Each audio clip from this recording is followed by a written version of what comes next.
चलो स्टार्ट करते हैं, आगे बढ़ते हैं। अभी अब तक हमने क्या क्या पढ़ा था? स्टेटमेंट के बारे में बहुत डिटेल में पढ़ लिया था, बराबर है कि नहीं? सेंटेंस से बड़ा स्टेटमेंट। उसके बाद हमने क्या पढ़ा? कंजंक्शन और डिसजंक्शन के बारे में पढ़ा, और उसके अंदर कुछ पार्ट बाकी था, वो हम कंप्लीट करेंगे आज। और उसके साथ हम करेंगे जो सेकंड क्वेश्चन, जो एक्सरसाइज नंबर 1.2 का था। तो उसके बाद हमारा एक्सरसाइज पूरा का पूरा कंप्लीट हो जाएगा। तो पहले जो पढ़ा था पार्ट बी में लॉजिकल कनेक्टिविटीज के अंदर, वो हम कंप्लीट करते हैं। तो उसके अंदर दो पढ़ा, दैट इज कंजंक्शन, और क्या पढ़ा आपने? डिसजंक्शन। कंजंक्शन दो सेंटेंस को मिलाएंगे तो बनेगा कंपाउंड सेंटेंस। कैसे मिलाओगे उसको? कंजंक्शन बोलेंगे उसको, मिलेगा। और उसके अंदर सॉरी, कैसे मिलाओगे? एंड के थ्रू। एंड को क्या बोलोगे? कंजंक्शन। क्लियर है? और एंड क्या बनेगा आपका? उल्टा वी या डुंगर बोल लो, आपका काम बन जाएगा। Next is what? और दो सेंटेंस को वापस से मिलाना है, और दो सेंटेंस मिलेंगे तो क्या बोलते हैं उसको? कंपाउंड स्टेट सॉरी, क्या बोलते हैं? Compound statement. और उसको क्या बोलोगे आप? अगर वो और से कनेक्ट होते हैं तो क्या हो जाएगा? वो डिसजंक्शन। क्लियर है कि नहीं है? सिंबॉलिकल फॉर्म हमने पूरा अच्छे तरीके से देखा था। अब ये वाला आ गया ट्रुथ टेबल। अब आपको ट्रुथ वैल्यू निकालनी पता है, क्लियर है? नहीं पता है कोई दिक्कत नहीं, आ जाते हैं यहां पे। ये रहा truth value of a statement. ये हमने फर्स्ट लेक्चर के अंदर ही मैंने आपको बताया था। द ट्रुथ और falsity of a statement is called truth value. When a statement is true, इस ट्रुथ वैल्यू इज ट्रू। अगर वो सेंटेंस आपको सही जानकारी दे रहा है, वो करेक्ट है जो भी बोला गया है, तो उसका वैल्यू क्या निकलेगा? ट्रुथ निकलेगा। और वो डिनोट कैसे करोगे? कैपिटल टी से। अगर स्टेटमेंट का जो आपको इंफॉर्मेशन दी जा रही है वो गलत है, तो वो क्या बोला जाएगा? फॉल्स। एंड इस truth value is false and is denoted by capital letter, that is F। Clear है? तो यही चीज अभी यहां पे हमको निकालना है। उसके बाद उसका ट्रूथ टेबल बनता है। अब ट्रूथ टेबल क्या है जरा हम देखते हैं, यहां पे जरा समझो। ट्रूथ टेबल, ये P और Q क्या है? दो सेंटेंस है। उसके बाद थर्ड जो कॉलम है वो क्या है? P and Q, symbolical form में हो गया। आपको इसको एक एक तरीके से समझना है। यहां पे अगर सेंटेंस में दोनों इंफॉर्मेशन ट्रू है, तभी आपका पूरा का पूरा कंपाउंड स्टेटमेंट क्या बोला जाएगा? ट्रू बोला जाएगा। उसमें से एक इंफॉर्मेशन भी फॉल्स है, ठीक है? एक इंफॉर्मेशन भी फॉल्स है, तो बाकी सब आपका क्या होगा? फॉल्स होगा। मतलब क्या है यहां पे? जरा समझो। अगर मैं सेंटेंस बोलता हूं यहां पे and, today we are going to study and play, मतलब हम पढ़ाई करेंगे, ठीक है?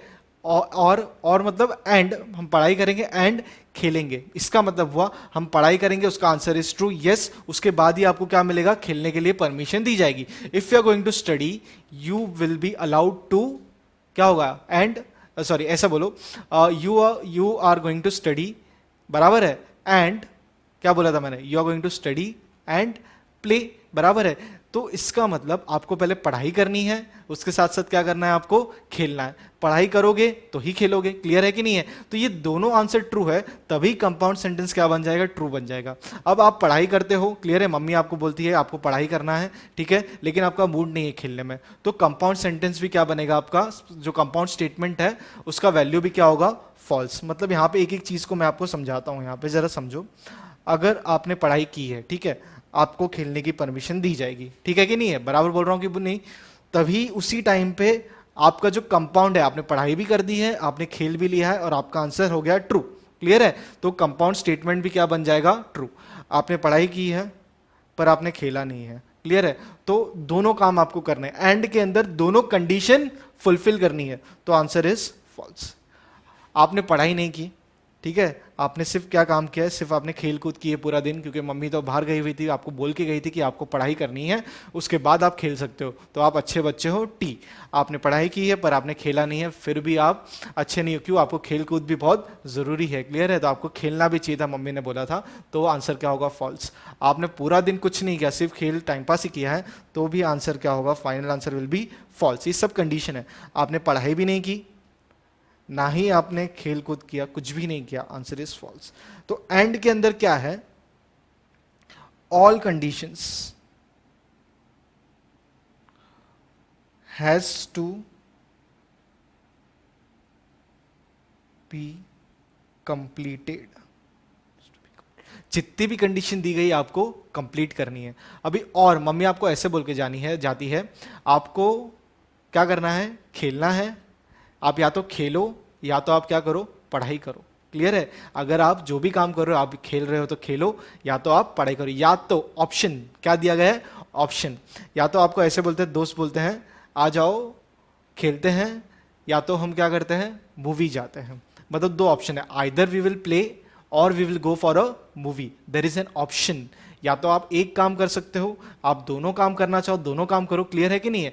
तो अब यहाँ पे हम पहला वाला एग्जाम्पल कैरी फॉरवर्ड करते हैं, और के अंदर मम्मी आपको बोल के गई या तो आप खेलो या तो आप पढ़ाई करो। अगर आप पढ़ाई करते हो, सबसे पहले जो पी था, ठीक है आपने पढ़ाई की, आंसर इज ट्रू, यस आपने पढ़ाई की। आपको खेलने भी बोला गया था, आप खेलने भी चले गए, T, answer is again T. यहां पे एक काम भी आपने कर दिया ना, अच्छी बात है, ठीक है। मम्मी ने पूछा खेले थे, हाँ खेले थे, पढ़ाई की थी, हाँ की थी, अच्छी बात है। फिर आपने पढ़ाई की थी, यस पढ़ाई की थी। एफ, आप खेले हो क्या, नहीं खेले हो, एक काम किया ना आपने, चलेगा, बराबर है।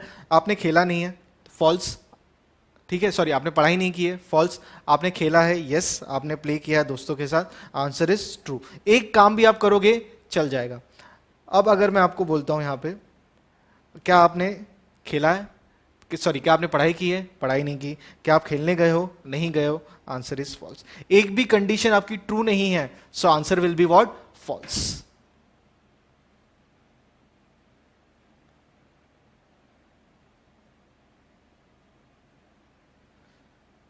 ठीक है, इस तरीके से मैं रखता हूं। तो आप यहां पे अब नोटिस करो, अब इसको जरा समझो। Any one condition has to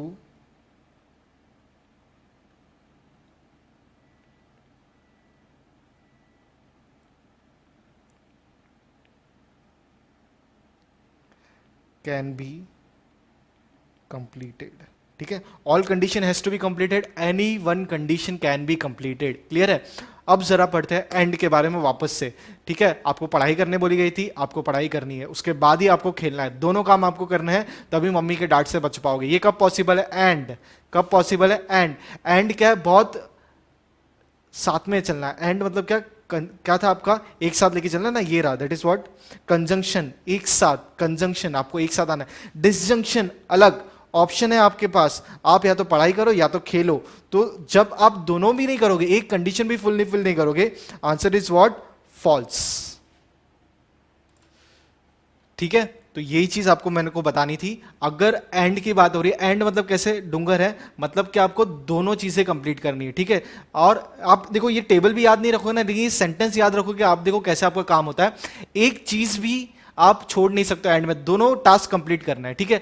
और ऑप्शन, और में क्या होगा, ऑप्शन, दोनों टास्क आपको नहीं कंप्लीट करोगे तो आपका आंसर फॉल्स है। एक भी आप कर लोगे ना, और ऑप्शन, अरे मैंने ये तो किया था, मैं खेलने तो गया था मम्मी, आपने ही बोला था, तो चल जाएगा, ठीक है। ये कहां पे चलेगा, एंड के अंदर, सॉरी और के अंदर।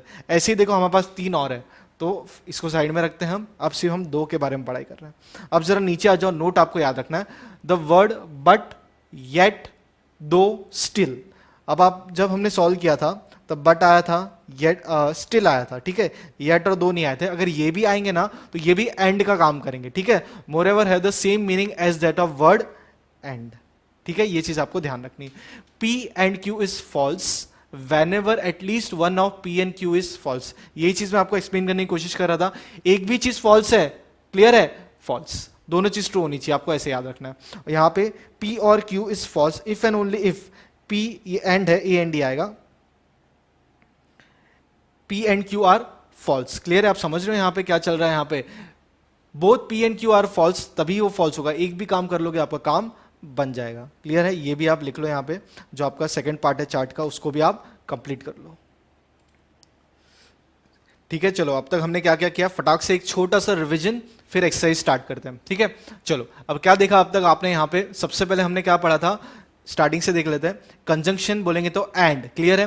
P और Q, आपके P एक होगा और Q होगा। अगर वो सेंटेंस एंड से जुड़ता है, स्टिल से जुड़ता है, दो से जुड़ता है, बट से जुड़ता है, तो वो क्या बोलेंगे, एंड सिंबल लग जाएगा वहां पे। और कब लगेगा, जब वहां पे OR स्पेसिफाई किया रहेगा, ठीक है, और करके। उसके बाद हमने एग्जाम्पल देखा, एग्जाम्पल आपके पास है, आपको पता है, ये रिवाइज करना है। उसके बाद truth table, truth table and, mummy ने बोला है दोनों काम करना है तभी सही है, अदरवाइज एवरीथिंग इज फॉल्स। और मम्मी ऑप्शन देखी गई है, क्लियर है, पढ़ाई करो या तो खेलो, जो करना है वो करो, ठीक है, ऑप्शन और, तो उसके अंदर दोनों काम फॉल्स होगा तभी फॉल्स होगा, अदरवाइज एवरीथिंग इज ट्रू। एक भी काम आपने किया ना, सब सही, क्लियर है। तो इस तरीके से आपको याद रखना है, ये पूरा का पूरा डिस्टिंक्शन और कंजंक्शन आपको मैंने यहां पे सिखाया, ठीक है। उसके बाद आप ये लिख लो, फिर हम क्या करते हैं, प्रैक्टिस सेट सॉरी जो एक्सरसाइज है हमारा 1.2 का क्वेश्चन नंबर 2 वो हम कंप्लीट करेंगे।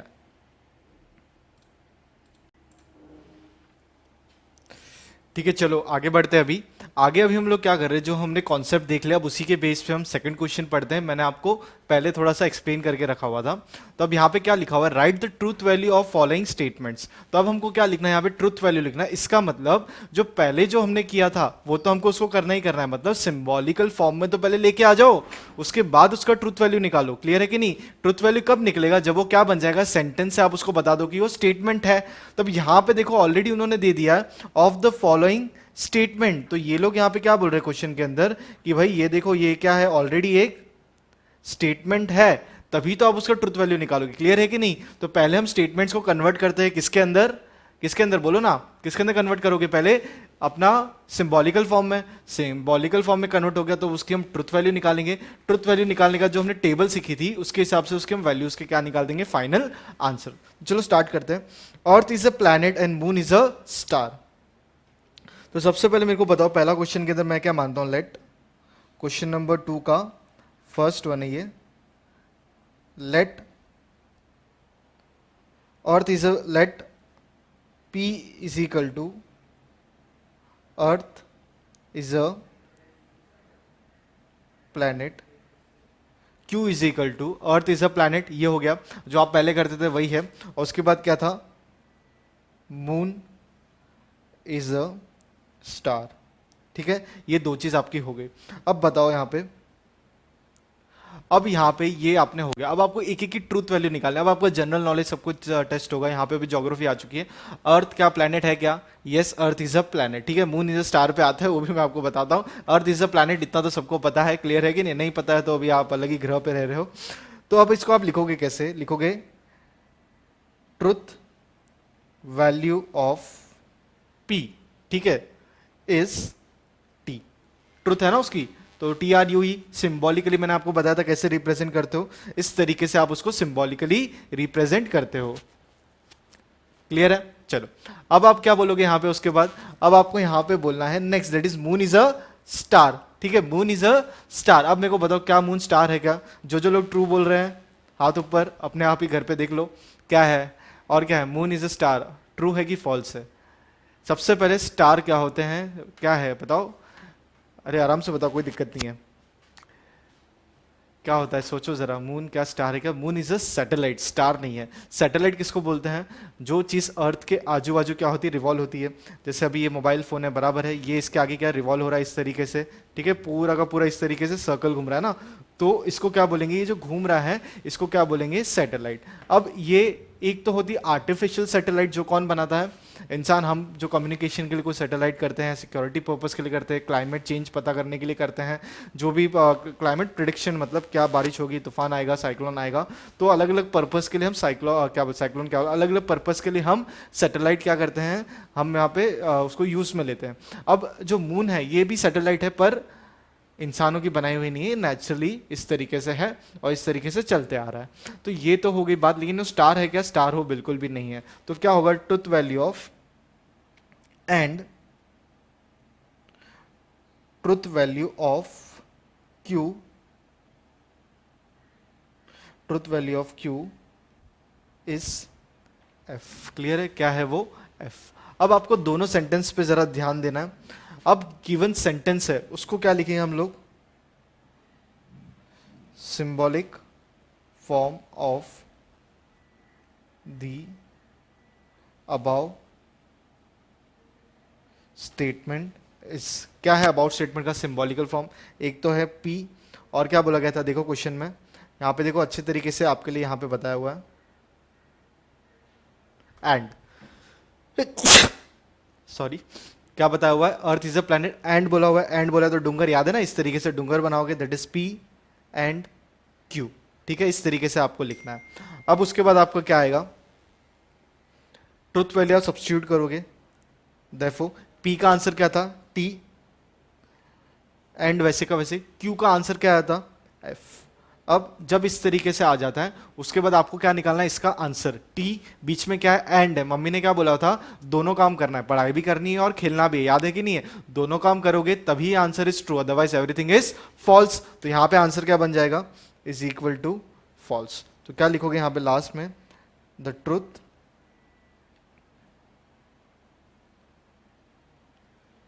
Value of given statement is false. मतलब ओवरऑल उसका आंसर क्या आ रहा है, पूरा का पूरा फॉल्स। इंडिविजुअल पी का answer was true, individual Q का आंसर वॉज एफ। ठीक है, जब उसको कंजंक्शन मिला, कंजंक्शन कौन सा मिला, एंड मिला हुआ है, ठीक है कि नहीं? तो यहां पे क्या बन गया, एफ। अगर सोचो, यहां पे सोचो बोला है, मतलब समझते हो ना आप, ऐसा क्वेश्चन में दिया हुआ नहीं है, सोचने बोला हुआ है। ठीक है, तो सोचो क्या बोल रहा हूं मैं यहां पे, सपोज ये कंजंक्शन होता पी और क्यू, और है, बराबर है, तो यहां पे टी एफ हो जाता। तो यहां पे क्या बोला था, और बहुत सारे ऑप्शंस अवेलेबल है। क्लियर है, ऐसी बात हुई थी। इसका मतलब मम्मी ने जो बोला, या तो पढ़ाई भी करोगे तो भी चलेगा, या तो खेलोगे तो भी चलेगा। एक भी काम कर दिया तो करेक्ट है, आप पास हो चुके हो। तो एक यहाँ पे ट्रू आ गया ना, तो आंसर इज ट्रू। ये कब होगा, जब कंजंक्शन और होगा तभी। क्लियर है, पर यहाँ पे कंजंक्शन क्या है, एंड है। इसके हिसाब से, इस हिसाब से ये आपका पहला सम खत्म होता है।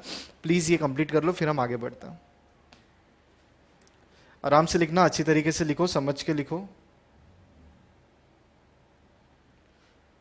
बहुत सिंपल जाएगा आपके लिए।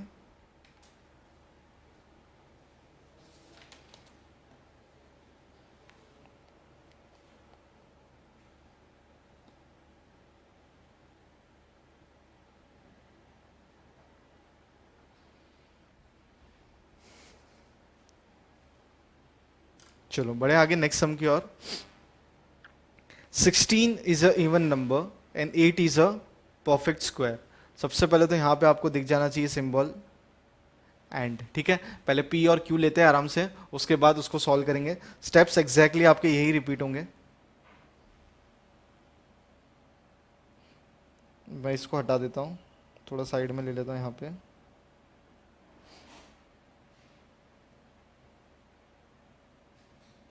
और सेम कॉपी कर लेता हूं मैं, इतना पूरा लिखने का जरूरत नहीं होगा मुझे।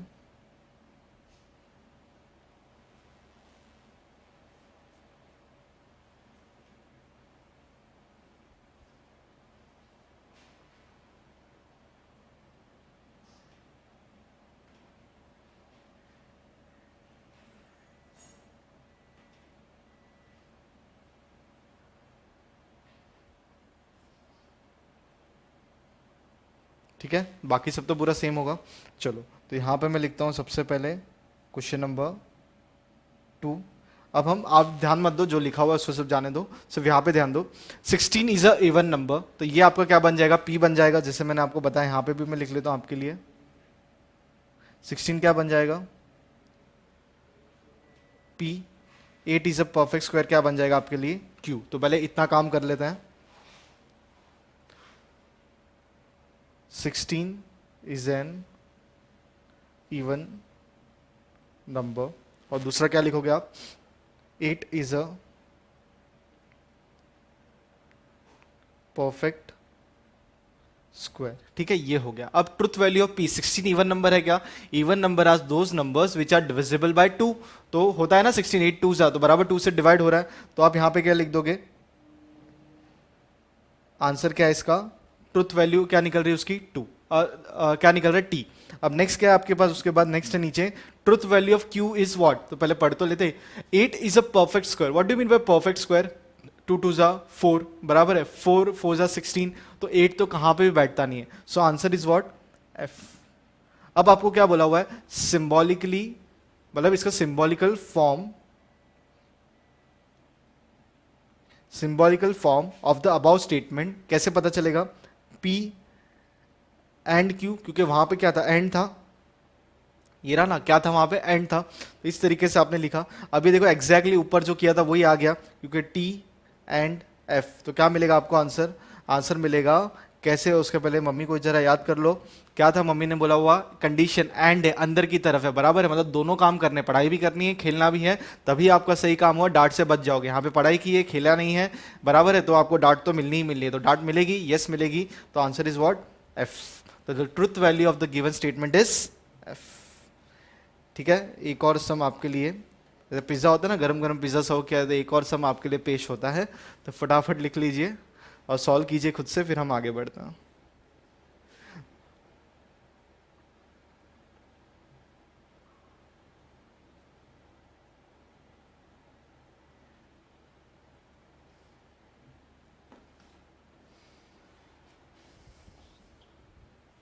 चलो आगे करते हैं, हो गया होगा लिख के, 10 सेकंड रुकता हूँ मैं और।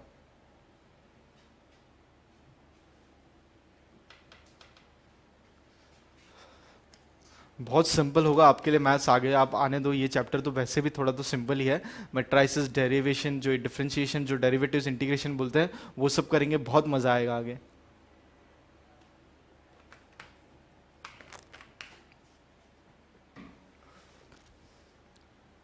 चलो बढ़ते हैं आगे, नेक्स्ट नंबर 3।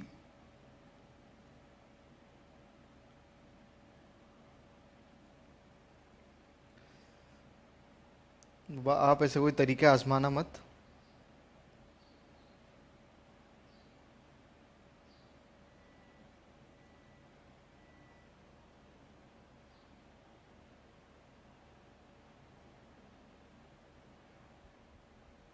ठीक है, चलो क्वेश्चन पढ़ते हैं।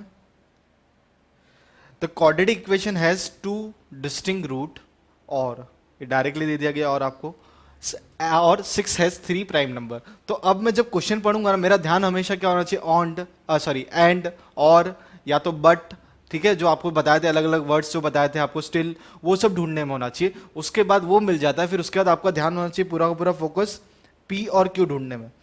तो ये पी यहाँ से मिलेगा, और उसके बाद वाला क्या हो जाएगा, पूरा का पूरा क्यू। जब ये काम हो जाता है, फिर आप क्वेश्चन में लिख लो, फिर उसकी ट्रुथ वैल्यू आराम से सोचो और उसको आप सॉल्व करो। तो ये एक तरीका, पैटर्न फॉलो करना चाहिए। पहले ही पैनिक बटन मत दबा दो कि अरे सम आ गया क्या करे, उसको आराम से इस तरीके से बाइफरकेट करो। मैथ्स ऐसी चीज है ना, आप कभी भूलोगे नहीं, वो आपको पता है इनबिल्ड, आप जितने सम्स करते रहोगे आपका वो हैबिट बनता रहेगा कि कैसे वो सॉल्व करना है।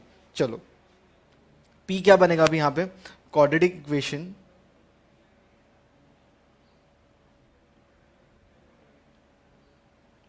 a quadratic equation has two distinct roots, और q क्या बनेगा, 6 has 3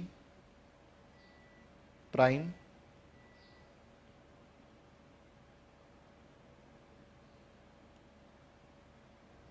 factors। अब a quadratic equation has two distinct roots, ये हमेशा पॉसिबल नहीं है, तो इसका आंसर क्या होने वाला है, हैज टू डिस्टिंक्ट रूट्स, इसका आंसर होगा फॉल्स। अगर आपको याद नहीं है तो प्लीज पुरानी टेक्स्ट बुक जरा खोल लेना, ये आपने क्वाड्रेटिक इक्वेशन में पढ़ा हुआ है, जिसका स्टैंडर्ड फॉर्म होता है A X square plus B X plus C वाले फॉर्म में ये चलता है, ठीक है कि नहीं है, A x plus B x, सब कुछ एक्स के टर्म में ही होता है, उस हिसाब से चलता है, तो वो तो फिलहाल जाने दो, साइड में रख दो। Truth value of Q 6 S 3 prime factor, तो 2 3 जा 6 डायरेक्टली डिवाइड कर दो, तो इसका आंसर भी क्या होगा, फॉल्स। ठीक है, तो दोनों फॉल्स हैं, और सिंबॉलिकल फॉर्म में आपका क्या था, और था, तो क्या हो जाएगा, सिंबॉलिकल फॉर्म हो जाएगा पी और क्यू, तो उसके आंसर्स लिख दो, बीच में साइन है, और क्या बोला था, एक भी ट्रू होगा तो चलेगा, यहाँ पे तो दोनों ट्रू है, अरे sorry sorry sorry sorry, F आएगा ना, पहले का भी आंसर एफ, दूसरे का भी आंसर एफ, ये रहा ना, जस्ट अभी देखा हमने। अब यहाँ पे एक भी ट्रू होता ना, और में चलता, खेलते भी पढ़ाई भी करते, दोनों में से एक काम, यहाँ पे तो आपने दोनों काम नहीं किया है, डांट तो खानी बनती है, तो क्या मिलेगा, एफ। तो truth value of given statement is F. Clear, चलो एक और लिख लो, फिर हम लास्ट वाला कंप्लीट कर लेंगे, तो इसके साथ हमारा एक्सरसाइज नंबर 1.2 पूरा का पूरा कंप्लीट हो जाएगा, फिर हम आगे बढ़ेंगे 1.3 की तरफ।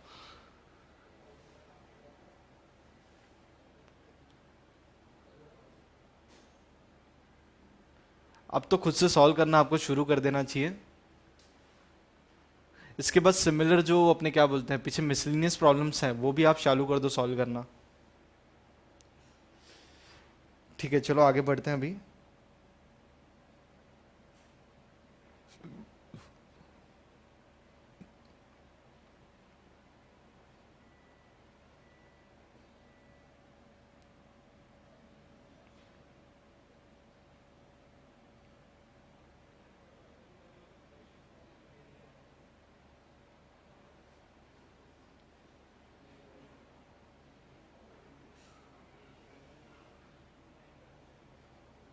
ठीक है, चलो question number 4, the Himalayas are the highest mountain.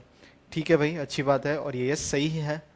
और इसका आंसर बीच में क्या है, बट किसका काम करता है भाई, एंड का ही काम करता है, सेम मीनिंग है, ये आपको बताया था।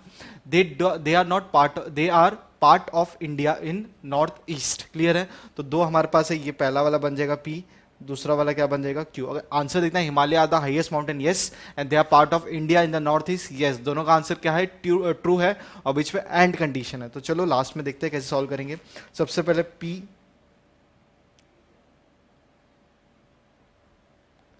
Himalayas are the highest mountains।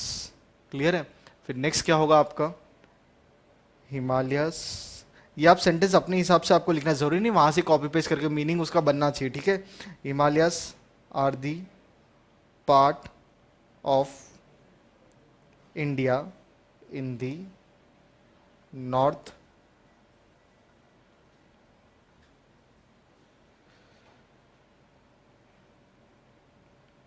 In the north east. तो Himalaya are the highest mountain, yes, एकदम सही बात है। They are part of India, yes, true है। अरे ऐसी गलती मत करना भाई, दिमाग में कुछ बोलो और लिख कुछ और दो। ठीक है, और यहाँ पे हो जाएगा टी एंड टी, एंड के अंदर दोनों काम आपको करने थे। क्लियर है, आंसर इज ट्रू, तो यस, तो यहाँ पे भी आंसर क्या हो जाएगा, ट्रू। तो इसी के साथ हमारे चारों सम कंप्लीट हुआ है, और पूरा का पूरा प्रैक्टिस सेट भी कंप्लीट हो चुका है, जो हमारा एक्सरसाइज था वो भी कंप्लीट हो चुका है। तो ये आपके लिए रखता हूँ, मैं ऊपर का भी एक बार दिखा दूंगा, फिर हम लेक्चर आज का एंड कर देंगे।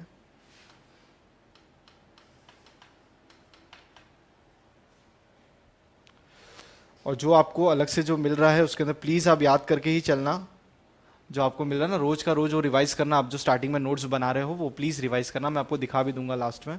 फिर हम अगला पढ़ेंगे, दैट इज नेगेशन पढ़ेंगे अगला एक्सरसाइज के लिए। तो एक बार ऊपर का देख लो पूरा, क्वेश्चन नंबर 2 का फर्स्ट, कुछ अगर किसी का मिस हुआ है तो सेकंड क्वेश्चन। ठीक है,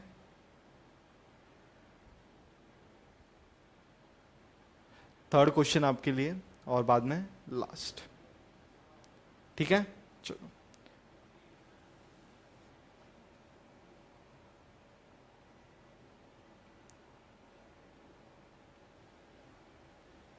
ठीक है, इसी से हमने पढ़ाई की थी।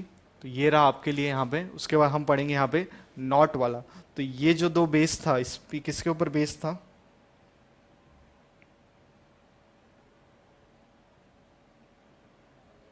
1.2। जो हम करेंगे आगे नेक्स्ट करेंगे, दैट इज नॉट, ये इसके ऊपर एक्सरसाइज बेस्ड है 1.3। यहाँ पे मैं एक्सरसाइज भी लिख लेता हूँ। ठीक है, चलो मिलते हैं बाद में अगले लेक्चर में।